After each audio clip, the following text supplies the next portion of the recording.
Ja, wir wollen jetzt nicht einen zweiten Block mit Musik machen, sondern wir machen jetzt eine kurze Pause und machen schon wieder weiter. Nämlich mit jemandem aus Kufstein, extra angereist aus irgendwo in Innsbruck, weil er in Innsbruck studiert, Philosophie und Physik.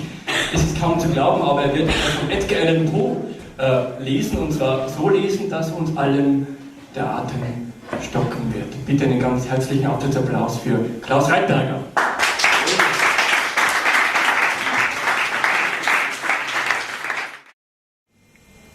Once upon a midnight, dreary, while I pondered, weak and weary, over many a quaint and curious volume of forgotten lore, while I nodded, nearly napping, suddenly there came a tapping, as of someone gently rapping at my chamber door. "'Tis some visitor," I muttered, tapping at my chamber door. "This it is, and nothing more."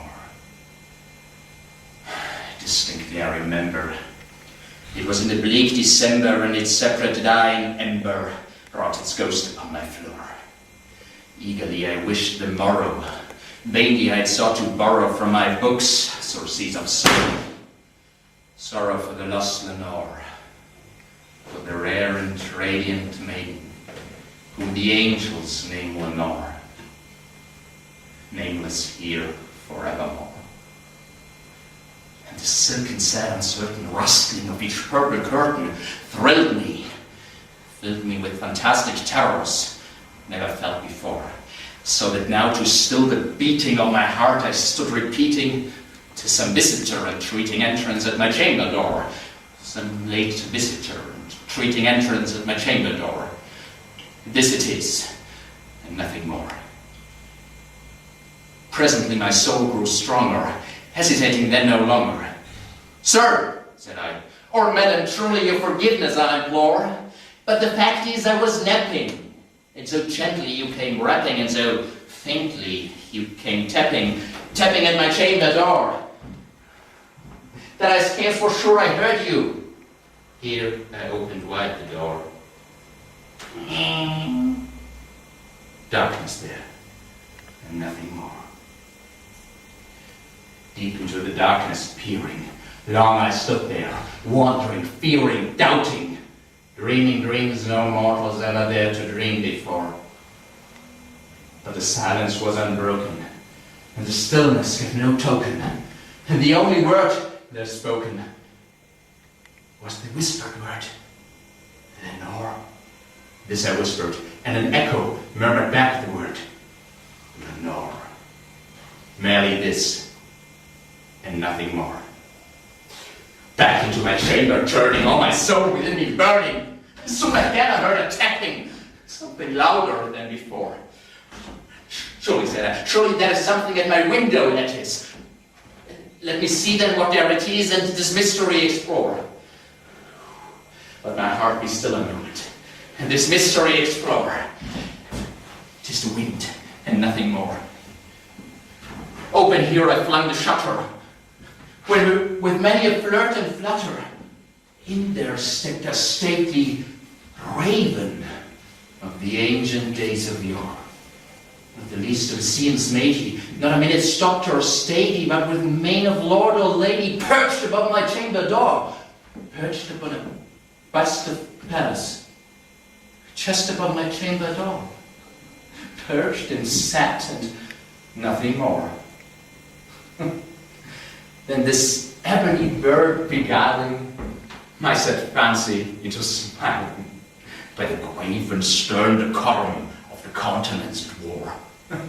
"Though thy crest be shorn and shaven, thou," said "art shorn of craven, ghastly, grim and ancient raven, wandering from the nightly shore. Tell me what thy lordly name is on the night's Plutonian shore." Quoth the raven, "Nevermore." Much I marveled this ungainly fowl to hear discourse so plainly, though its answer little meaning, little relevancy bore. For we cannot help agreeing that no living human being ever yet was blessed with seeing bird above his chamber door, bird or beast upon the sculptured bust above his chamber door, with such name as Nevermore. But the raven, sitting lonely on his pallid bust, spoke only that one word, as if his soul in that one word he did outpour. Nothing farther than he uttered, not a feather than he fluttered, till I scarcely more than muttered, other friends have flown before.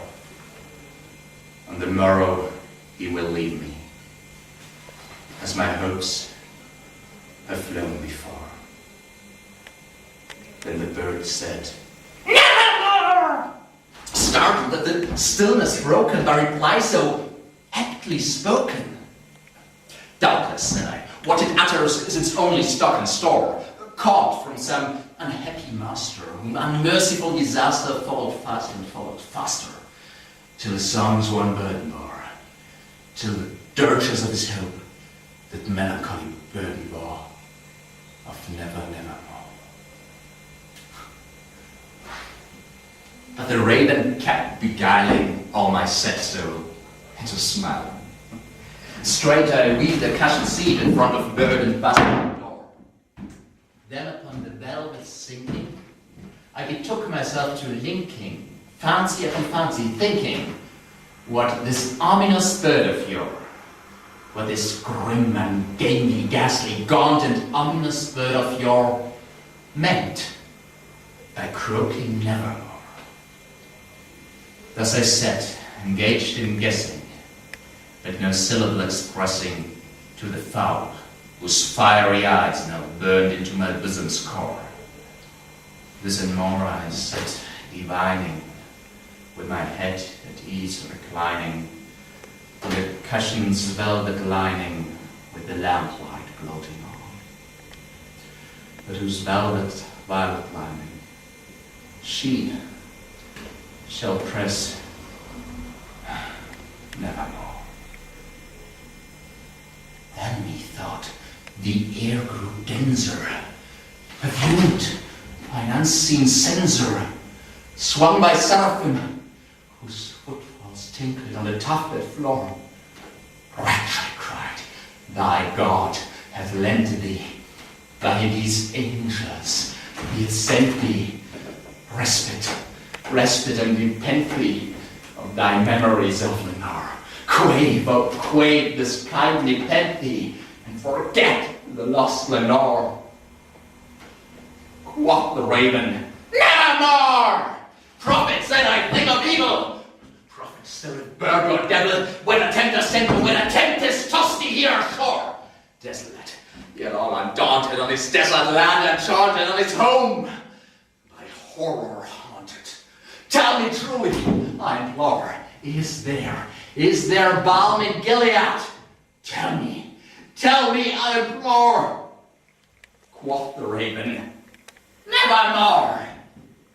Prophet, said I, thing of evil, prophet still if bird or devil, by that heaven that bends above us, by that God we both adore, tell this soul with sorrow laden, if with a distinct Aiden, it shall clasp a sainted maiden whom the angels name Lenore. Clasp a rare and radiant maiden whom the angels name Lenore. Quoth the raven, nevermore! Be that word or sign of parting, bird or fiend! I shrieked up starting, get thee back upon the tempest and the night's Plutonian shore. Leave no black fume as a token of that lie thy soul has spoken. Leave my loneliness unbroken. Quit the bust above my door. Take thy beak from out my heart, and take thy soul from off my door. The raven, never flitting, still is sitting, alabaster palace, just above my chamber door, and his eyes have all the seeming of a demon's that is dreaming The lamp by Lawrence streaming throws a shadow on the floor. And my soul, from out that shadow that was floating on the floor, shall be lifted nevermore. Yes.